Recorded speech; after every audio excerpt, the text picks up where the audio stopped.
You ask Tiger to solve. This deals with linear equations with one unknown.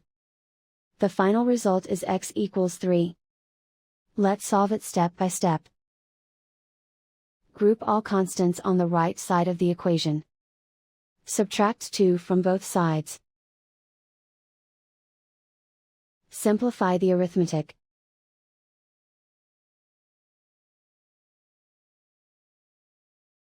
Isolate the x. Divide both sides by 4. Simplify the fraction. Find the greatest common factor of the numerator and denominator. Factor out and cancel the greatest common factor. And so the final result is x equals 3.